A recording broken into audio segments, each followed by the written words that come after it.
So I came across this story involving a 21-year-old U.S. Marine, Daniel Montano, who was killed during a large street fight in Wilmington, North Carolina.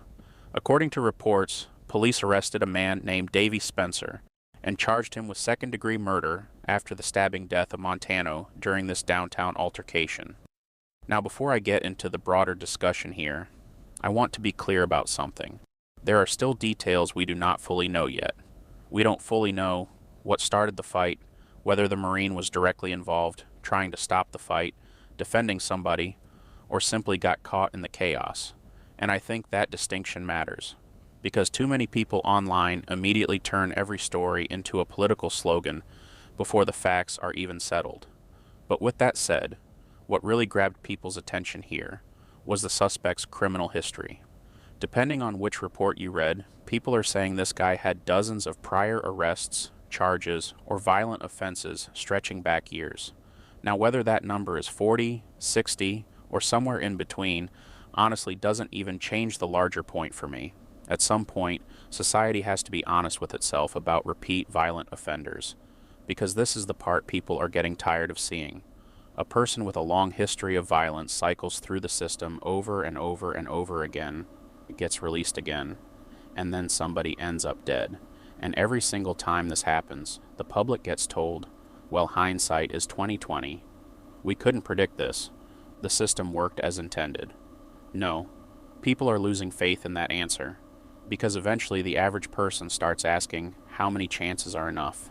And I want to make something very clear, because people always try to twist this conversation into extremes. I am not talking about throwing every nonviolent offender into prison forever.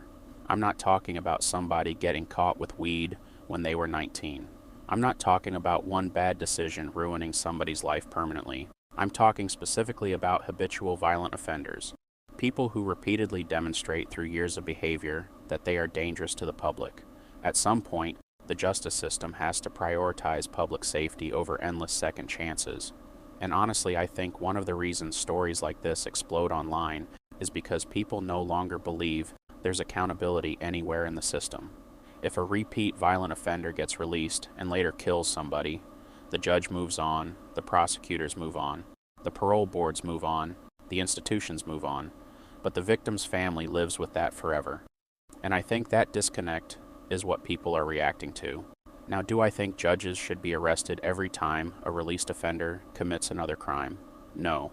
But I do think there needs to be far more transparency and accountability surrounding release decisions involving habitual violent offenders. Because right now it feels like the public is expected to absorb all the risk while the institutions absorb none of the consequences.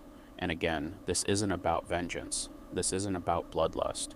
This is about whether society is capable of recognizing when somebody has repeatedly shown they are a danger to others.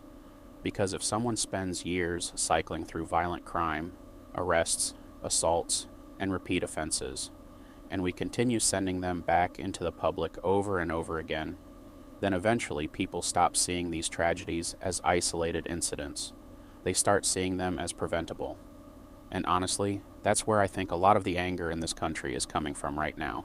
Not just this case, not just this Marine, but the growing feeling that institutions are no longer capable of protecting ordinary people from individuals who have repeatedly proven they don't care about society's rules in the first place.